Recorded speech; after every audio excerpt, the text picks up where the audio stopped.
Hello, and welcome to Running the Table, the podcast where we run through everything on the table in the world of sports. And as Tim has been running around the Big Ten with Boom, Bust, or Believable, can't let him have all the fun talking college hoops. It's my turn to take a step outside of the Big Ten into the Big East and cover my Butler Bulldogs.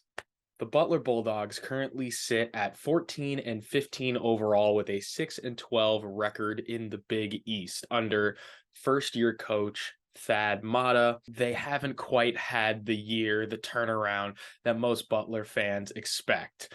But let's take a look at some key players who's been starring for this year's Butler Bulldogs, starting with junior guard Chuck Harris, a real floor general. He excels from the free throw line with 84.4% from the stripe. Sophomore guard Simas Lukosius from Lithuania has been a sharpshooter from deep, leading the team with 38% from three, and also leads the team in assists. He's a smart player, knows what to do with the rock in his hands. Manny Bates is a senior transfer from NC State. The big man has been the main rebounder, shot blocker, and efficiency scorer with almost 6 rebounds, 2 blocks, and shooting 62% from the field, all leading the team. And then coming on as of late, sophomore Jaden Taylor, who is right now the team's leading scorer, a little over 13 points per game. The emergence of Jaden Taylor as their leading scorer belittles an underlying problem, which is their offense. It hasn't been very good. They haven't been able to produce, which leads me into our KenPom rankings. The adjusted offensive efficiency of Butler is sitting at 221st. That's the area where Butler has struggled the most. And it's honestly been the reason why the Butler under betting for any game has been kind of free, because they've struggled to put the ball in the hoop. But their adjusted defensive efficiency sits at 59th. So that's been a real strength of the team. Manny Bates being a shot blocker, and Eric Hunter Jr. and Jaden Taylor grabbing steals has created turnovers and made this a pretty decent defense. Their adjusted efficiency margin sits them at 117th overall, which is ninth in the Big East above DePaul and Georgetown. They're sandwiched in between Colgate and Youngstown State. Yikes, it's not very good considering the standards of the program over the last few years. Their adjusted tempo sits at 265th. Butler loves running their sets and using all of their shot clock, but their strength of schedule has been pretty difficult. It ranks 23rd.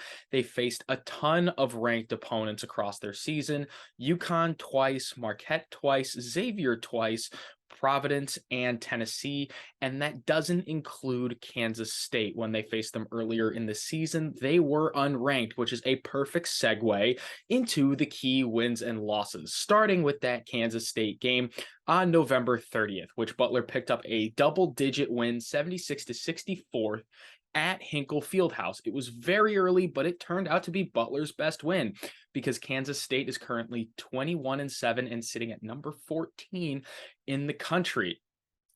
January 28th, they hosted Seton Hall and they lost 70-49. This was probably the most disappointing performance in a stretch where Butler lost 7 of 8 games, and it pretty much symbolizes where the offense has been all season. Only putting up 49 points, especially in conference, is not going to win you many games, if at all.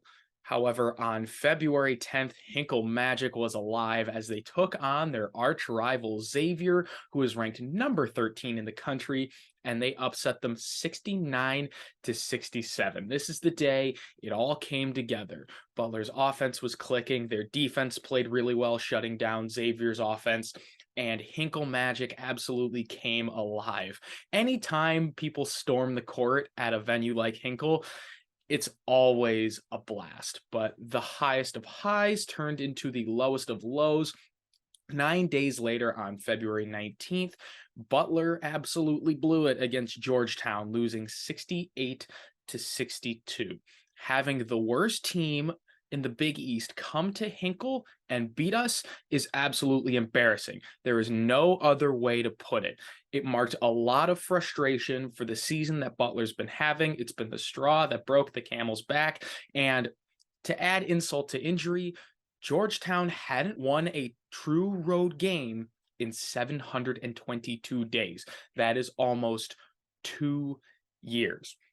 So, what's the problem for Butler? Well, I've said it before, I'll say it again. Their main issue is their offense.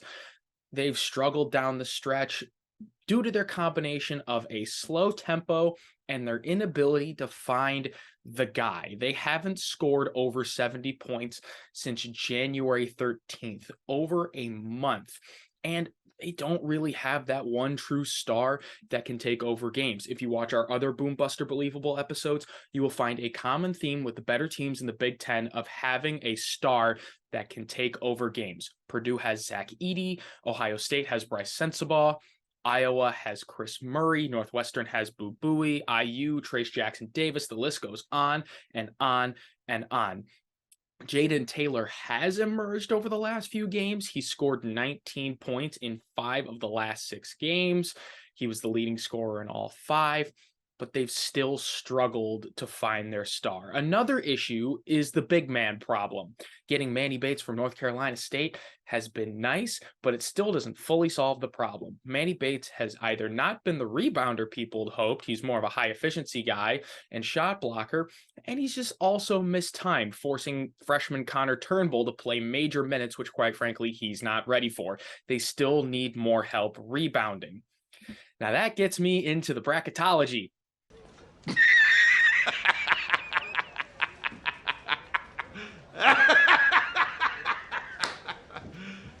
You serious? Yeah, that's not going to happen.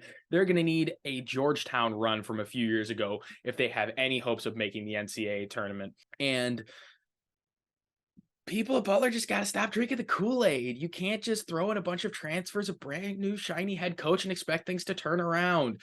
Like, the track record from Thad Matta is impressive. He's won everywhere he's went, but building a program is a process. You have to trust it and give it time. Thad Matta will get his guys.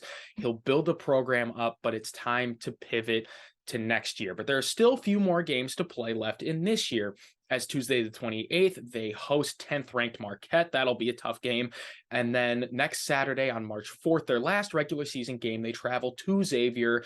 Love a good rivalry game to end out the regular season. And then you have the Big East tournament where, like the last few years, they will look to play the spoiler. But for Butler Bulldog fans, it's on to next year. Let's hope it's better. But that's all we got for Butler's Boom, Bust, or Believable. If you want to watch our other college basketball videos, Tim has been sprinting around the Big Ten in time for Selection Sunday and March Madness. And as that draws closer, we will be breaking down all the conferences like we did last year. We have tons of football, college basketball stuff. We'll be doing baseball as that comes around and so much more. So like and subscribe if you want more from us. And until next time, we out.